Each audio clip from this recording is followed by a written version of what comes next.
मैंने सोचा कि आप बाहर आएंगी नहीं, इसलिए मैं यहाँ ले आई। उमर साहब और बाकी लोग बाग में बैठे कॉफी पी रहे हैं। शुक्रिया आयला, तुम्हारा बनाया हुआ लेमनेड मिस करूंगी। बहुत शुक्रिया, ये आपकी मोहब्बत है। बहुत अच्छा लगता है मुझे, शुक्रिया। आप कहीं जा रही हैं? किसी पुरसुकून जगह जाना है, बाबा के घर। आपको किसी ने कुछ कहा है क्या? पहले ही आप रोशन साहिबा की वजह से परेशान रहती थी, ऊपर से मीना साहिबा भी आ गई। मैं अब इस घर में झूठों और मुनाफिकों के साथ मजीद नहीं रहना चाहती हूँ। वैसे मुझे कहना नहीं चाहिए, लेकिन अगर किसी को घर छोड़ना चाहिए तो वो मीना साहिबा है, आप नहीं।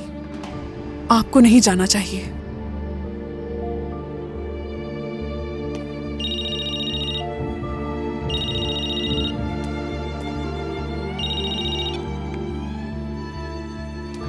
क्या कहना चाहती हो?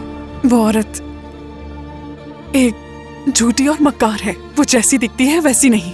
आपकी खुशी से जलती है तुर्कान साहिबा। अगर आप यहाँ से चली गई तो वो बहुत खुश होगी। यानी तुम इस बारे में जानती थी ना? मेरे अलावा हर किसी को मालूम था, सिर्फ मैं ही नहीं समझ पाई। यानी मैं ही अंधेरे में थी। मुझे माफ कर दें, मगर मैं मजबूर थी तुर्कान साहिबा। लेकिन ये मेरा तुम्हारा काम नहीं। क्या काम नहीं था आयला? तुम उस वक्त मेरे करीब थी जब मैं खौफजदा थी। मेरे घर की हर खुशी में शामिल थी। मैंने अपने राज और मसाइल तुमसे शेयर किए, और अब तुम कह रहे हो कि तुम्हारा काम नहीं था। ऐसा है? मैं आपको परेशान नहीं करना चाहती थी। परेशान तो हो गई हूं। तुम सबने मिलकर मुझे बेवकूफ बनाया। तुम लोगों ने सोचा इससे भला क्या पता चलेगा, ये तो बेवकूफ है, मासूम है। नहीं तुर्कान साहिबा, मैंने ऐसा कभी नहीं सोचा। मुझे आपके और उमर साहब के रिश्ते की फिक्र थी। मैं नहीं चाहती थी कि वो खराब हो जाए, बस इसीलिए खामोश रही। दो औरतों के दरमियान फंस गए थे। ऐसा ही है। अफसोस हुआ सुन के। नहीं, ऐसा नहीं है तुर्कान साहिबा। उमर साहब आपसे बहुत प्यार करते हैं। मैंने उनकी आंखों में आपके लिए मोहब्बत देखी है। मैंने उन्हें देखा है कि वो उस वक्त कितने बेबस थे जब वो आपसे झूठ बोल रहे थे। और ये सब कुछ उस मीने की वजह से हुआ है।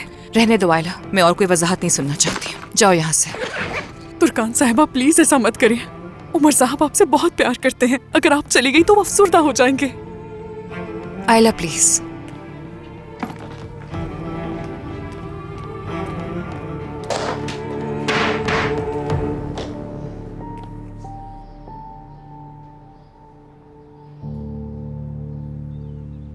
अरे नसरीन, थोड़ा सब्र कर लो। अगर उससे बात नहीं हो रही तो इसका मतलब ये थोड़ी है कि हम फौरन उसके पास चले जाएं। नहीं नहीं, जरूर कोई बात तो है नुसरत। तुर्कान फोन का भी जवाब नहीं दे रही। हो सकता है कि वो सो रही हो, वो नहा रही हो, या कोई और जरूरी काम कर रही हो। नहीं ना, कल रात तुमने मुझे बताया ना कि उमर भी यहाँ आया था। उसे नहीं पता था कि वो कहाँ गई और हमारे पास भी नहीं आई, तो मुझे जाकर देखना चाहिए। ठीक है नसरीन, जाओ। और अगर वहाँ कुछ ना हुआ तो सारी बुराई मुझ पर आएगी। उमर और तुर्कान क्या सोचेंगे? आंटी ने सारी बातें अम्मी को बताकर परेशान कर दिया। देखो, थोड़ी देर इंतजार करो, वो खुद कॉल करेगी तुम्हें। ये भी तो हो सकता है कि वो मसरूफ हो। मैं तो ये कहूँगी कि मेरी हामला बच्ची को परेशान ना करो। वैसे आंटी ठीक कह रही हैं, आप बात बढ़ा रही हैं।